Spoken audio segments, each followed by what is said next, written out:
अस्सलामुअलैकुम। मोहम्मद अज़हर सिद्दीक अपने programme political diaries के साथ हाज़िर खिदमत है।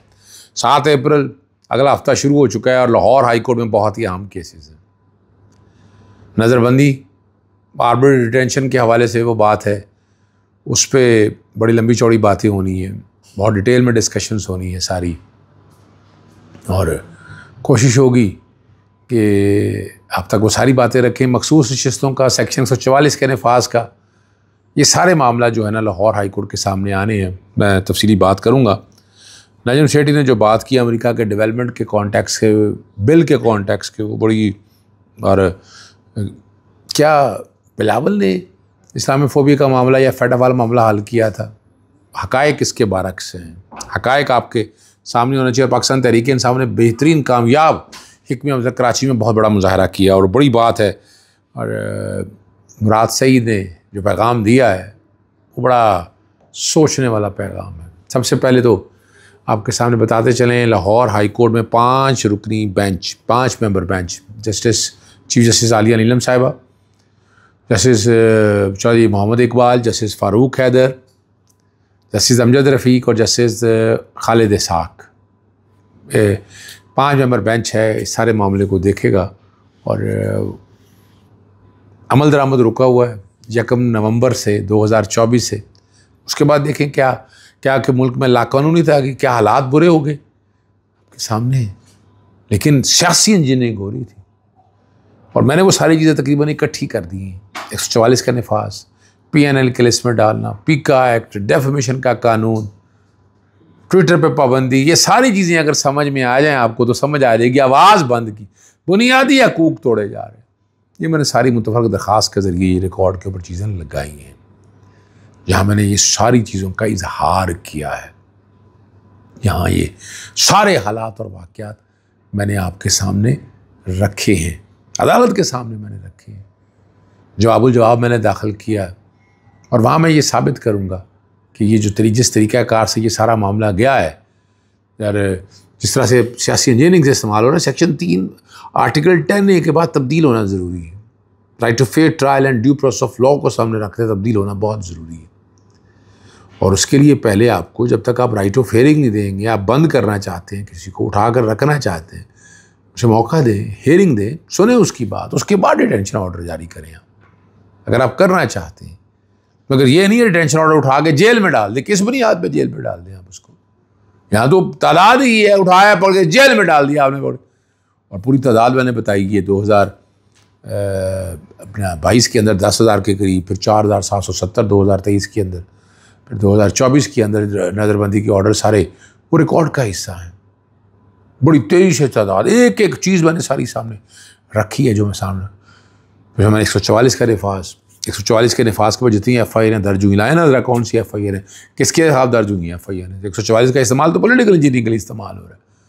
फिर पीका एक्ट के तहत, ठीक है ना जी, फिर PNI लिस्ट में जिन लोगों को डाला, वो लिस्टें मांगी हैं अदालत ने, वो लेके आए तो पता चल जाएगा कि किस तरह से लोगों को डाला हुआ है आपने।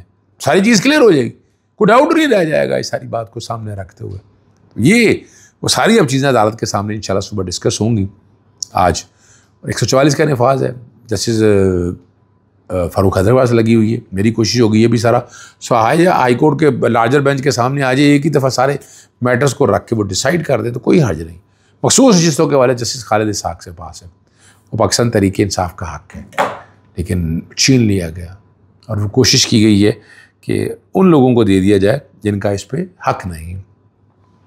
नजम सेठी की खबर में एक शायद सच्चाई है, क्या होना है, लेकिन वो कहती हैं कि अमेरिका में जो डेवलपमेंट हुई है कांग्रेस में, उसमें पाकिस्तान तहरीक इंसाफ की लाबी ने बहुत अहम किरदार किया और ये कह रही है थ्रेटिंग सूरत हाल है।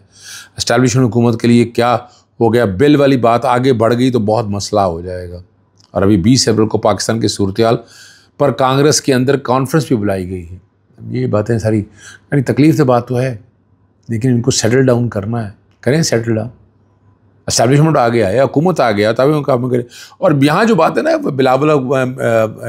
बिलावल भुट्टो ने इस्लामोफोबिया का मसला वहाँ उठाया, ठीक है, जुल्फ़िकार अली भुट्टो की बड़ी खदमात है इस मुल्क के लिए, लेकिन बिलावल भुट्टो ने ना ये मामला उठाया ना फेटा वाला मामला उठाया। शहबाज शरीफ और बिलावल साहब तो बाइकआउट करके चले गए थे फैटफ के बिल के हवाले से। वो रिकॉर्ड पे आपके पास चीज़ें मौजूद होनी चाहिए।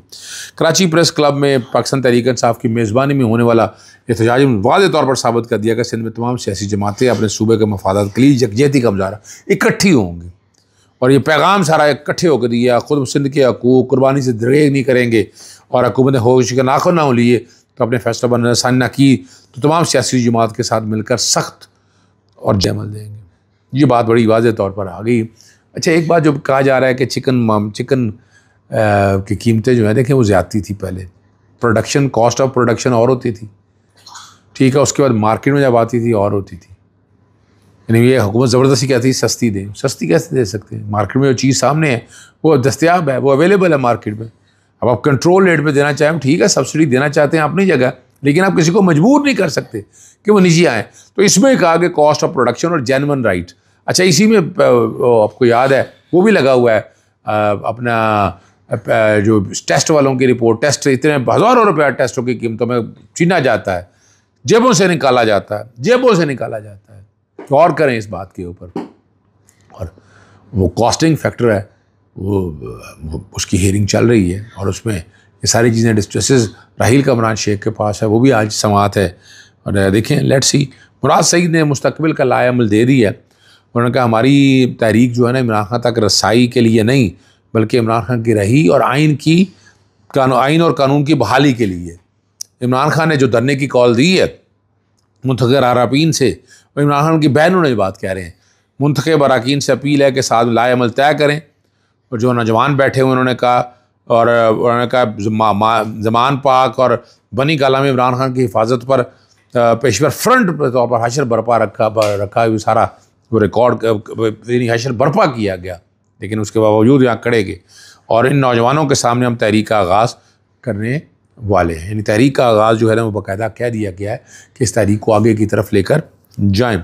अब वो तहरीक कितनी का आगे जाती है वो देखें, मैं बताऊँ, अगर आवाम निकल गई एक दफ़ा, और ये हुकूमत, ये फाशिस्ट हुकूमत जब तक नहीं जानी, जब तक आवाम सड़कों पर नहीं आएगी, आवाम खुल के मुकाबला नहीं करेगी, आवाम फ्रंट लाइन पर लाकर नहीं खेलेगी।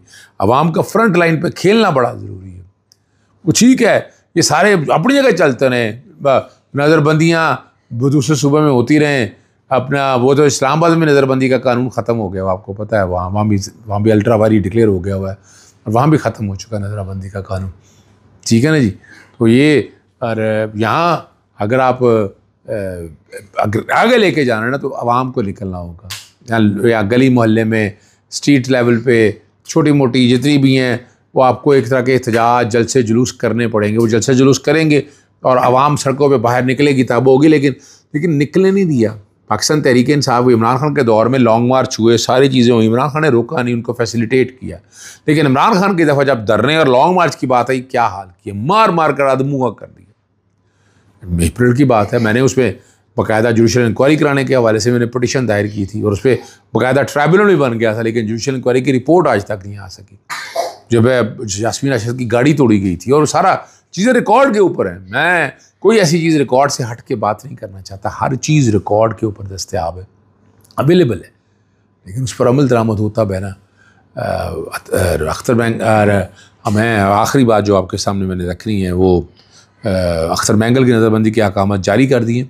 तर्जुमान बलूचिस्तान हुकूमत ने कहा कि नज़रबंदी के मुतालिक MP ऑर्डर से आगाह किया, गिरफ्तारी देने से इनकार कर दिया, और अगर वो कोयटा की तरफ बढ़ेंगे तो गिरफ्तारी होगी। कानून नाफिज करने वाले इदारे इसलिए वहाँ पर मौजूद हैं। अब देखना ये है कि ये क्या होगा। यहाँ से ये समझना है कि पाकिस्तान तहरीक इंसाफ के ख़िलाफ़ भी जब ये मामला हुए थे, उसी तरह से ताकत से निपटने की कोशिश की थी, यहाँ भी ताकत से निपटने की कोशिश की है, लेकिन बलूचिस्तान जो है ना वो इतनी आसानी से नहीं है। इनको तदबीर से संभालना होगा, इनको सबको एक लाइन में लाना होगा, इकट्ठा करना होगा। इकट्ठा करके सेटल डाउन करेंगे तो हालात बेहतर होंगे। वरना तो अगर आप कहें कि डंडे के ज़ोर पे बैठकर आप इनको सीधा करना चाहें, चीज़ों को आप किसी एक इस तरह की डायरेक्शन में लेना चाहें, तो वो मुझे नहीं नज़र आता। मुझे मुश्किल हालात नज़र आते हैं। आएँ, स्टेक होल्डर के साथ बैठें, गुफ्तो शनीद करें, और उनके साथ बैठकर दहशतगर्दों से मैं नहीं बात कर रहा, मैं बिल्कुल नहीं कह रहा दहशतगर्दों से आप बात करें, लेकिन वो स्टेक होल्डर जो हैं, वरना क्या हो गया, इस मुल्क को तोड़ने की साजिशें चल रही हैं पुरानी, वो कोई कामयाबी की तरफ ना चली जाए। हमारे मुंह में खाक ये बात करते हुए अल्लाह ताला ना करे कि ऐसे हालात बने और जो ये चीज़ें इस तरफ की तरफ जाएँ। इजाज़त चाहता हूँ। अस्सलाम वालेकुम।